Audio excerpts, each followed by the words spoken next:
Hey, how's it going guys? I'm Ryuz and welcome back to my channel. I hope you are doing well. For today's showcase, I'm going to show you how I can make one of the cutest Shikigami in-game shine. Also, the new pack is coming, so save up those golds. I haven't seen any info or how they look like, but I really hope they expanded on the gimmicks we already have instead of adding new ones. I need more charge support. Oh, and by the way, I got this achievement while I was playing around with this deck. Well, that's neat, but anyway, let's jump into the deck rundown, shall we?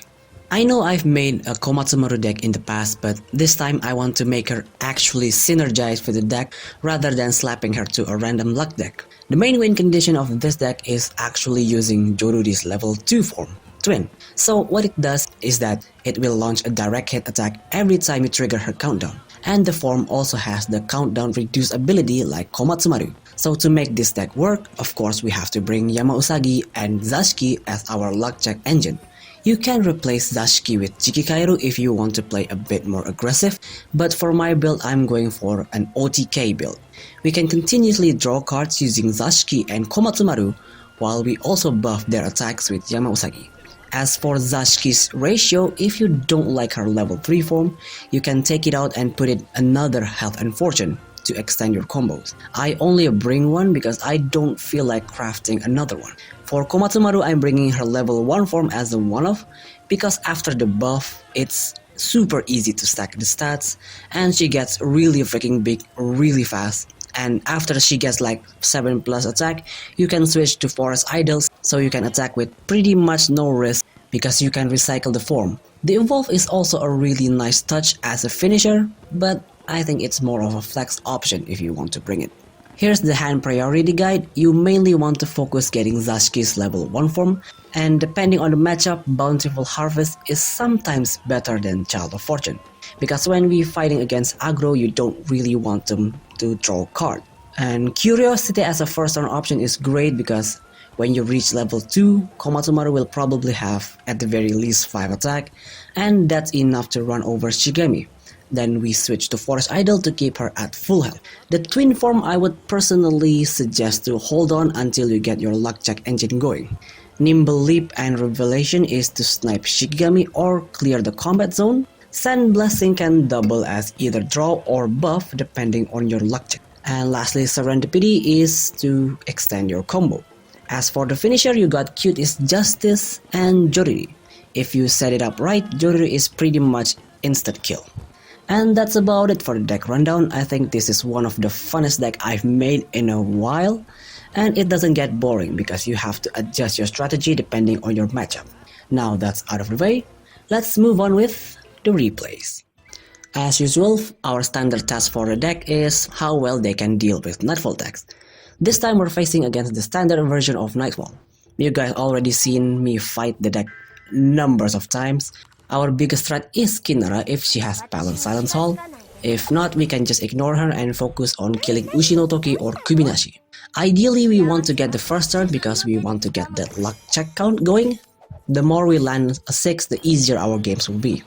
When using Child of Fortune, I would suggest not to leave it for too long because the opponent have a chance to draw too. Especially against Nightfall, we don't want that to happen. So if you got your pieces ready, switch out the form with Bountiful Harvest, and if you don't have Bountiful Harvest, you have to search Health and Fortune. Your third level up is Komatsumaru because we already have our luck check engine going. She is going to be fine even if she dies. On their turn, they actually baited us and use Show Shade to kill our Komatsumaru, then attack with Kubinashi and activate Flying Cranial Banter to deal another 2 damage and pass. Getting 3 Nightfall in one turn is good. This dude knows how to play his deck. That was a good move. On our turn, we landed our Zashiki luck check, so we get an extra draw. We activate Sand Blessing to get the draw, and since we have a powered up Limpidity, we use that to kill their Kubinashi. In the past, they actually showed what buffs you got on the card, but they removed it for some reason. That is really annoying. I hope they bring it back on the next update. On that turn, they are just going to attack with Ushinotoki to kill our Joruri and pass. Did they break or something? They aren't doing much.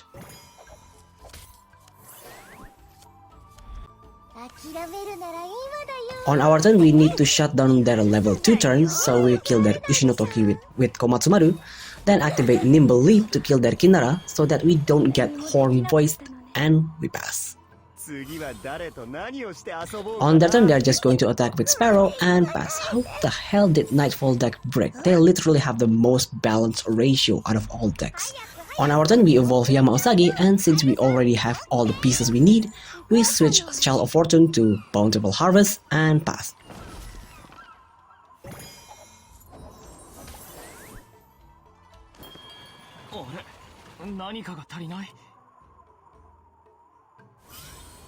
On their turn, they will evolve Kubilashi, then direct attack, dealing 4 damage, and the 2 extra damage hit Zashiki and they pass.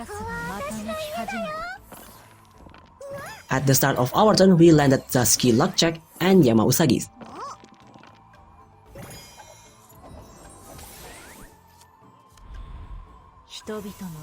Then we put Twin and Curiosity on Komatsumaru and Joruri. After that, we activate It's My Victory to guarantee our next luck check. This will hit them really hard. So let's see what they can do to stop us. On their turn, they attack again with Kubilashi. Extra damage will hit Yamausagi. Then activate Curse Waraningyo on Yamausagi and pass. Okay, that was really close. Losing Cute is Justice would have hurt pretty bad. At the start of our turn, we landed Yamausagi Luck Check, Komatsumaru powers up, and Joruri hits face for 10 damage.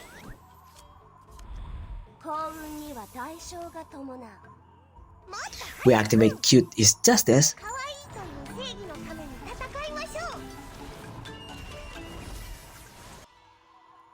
then Serendipity to get 2 more orbs.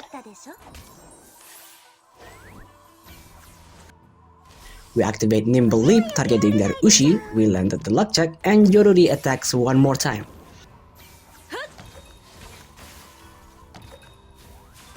We have Zashiki Hal and Fortune to get 1 more orb. Activate Revelation to clear the way, then hit them with Joruri 1 more time to end them. And that is, my friend, is a 1-turn kill. Our second matchup is against this very different and unique take of Yumekui. It's been a minute since I last used Yumekui. I should update him maybe on the next pack.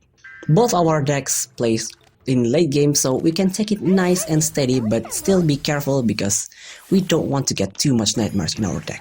If you got 2 Zashiki's form on your starting hand, you are pretty much good to go.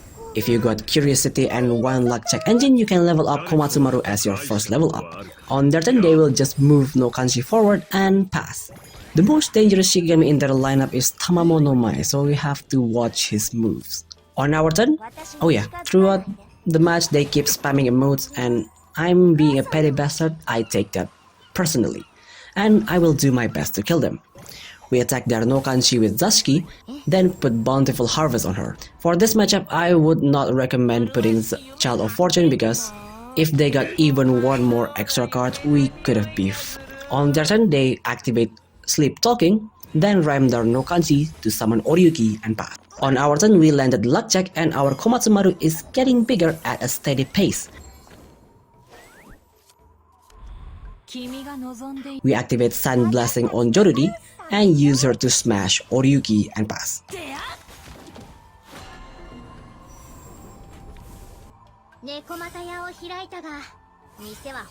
On their turn, they will evolve Nekomata, then activate the spell to summon and kill our Joruri, and they will pass.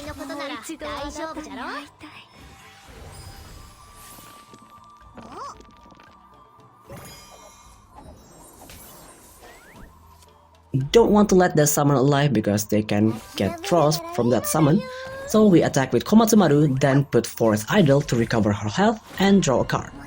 With Forest Idol we can get more cards without letting the opponent get a chance to get more cards, so this is a safe choice. On their turn they will put Emerging Dreams on Yumekui, then activate Foxfire dealing 3 damage to our Komatsumaru, and they got to attach a Nightmare and pass. Okay, now we need to increase our pace a bit more because this is going to be really annoying.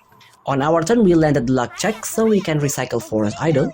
Then we evolve Yamausagi, put Forest Idol again, then smash their field and pass.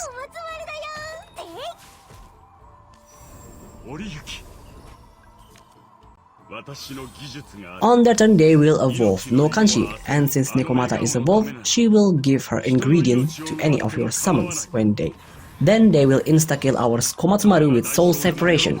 Thankfully, since that gave us a draw, we top deck Revelation. On our turn, we landed 2 luck checks, so Komatsumaru immediately revives. We did drew a nightmare, but that's okay as long as they don't have the level 2 field. We use Revelation to get rid of Oryuki, then use Limpidity to deal 7 damage. Then put another Forest Idol to move Komatsumaru to the combat zone and pass. On their turn, they activate a spell to summon Oryuki. Nekomata will buff her health.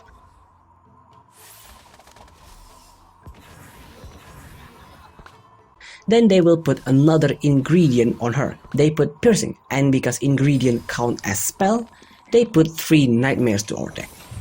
At the start of our turn, we landed the Yamawasagi luck check. We top deck Cute is Justice, so we activate that.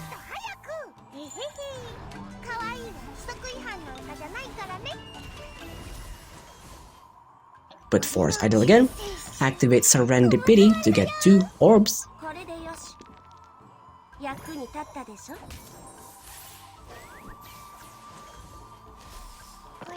We then activate Nimble Leap to get rid of their Tamamo because they will reach level 3 next turn. We recycle our Force Idol again and we use it again to get another draw and pass. It's good that we draw a lot of nightmares now because it decreases the chance of drawing it again when they got the field spell. On their turn, they will activate Burial Rites. That will deal 3 damage AoE, and that is a big Oryuki. Good thing they cannot attack because of no Kanji's restriction, so they will pass.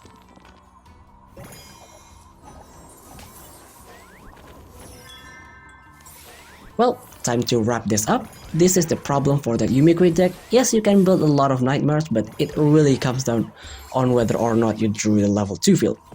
And if you didn't, well, you're basically fucked.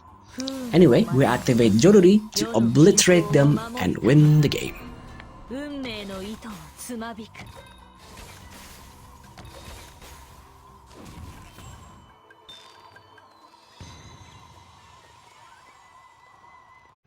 Well, that's all for today's video. I certainly hope you enjoyed it. Let me know down in the comments who should I do next, and if you want to support the channel, I have Patreon and Ko-Fi links down below. And as usual, if you have any kind of feedback, leave it down in the comments, and see you next video. Bye!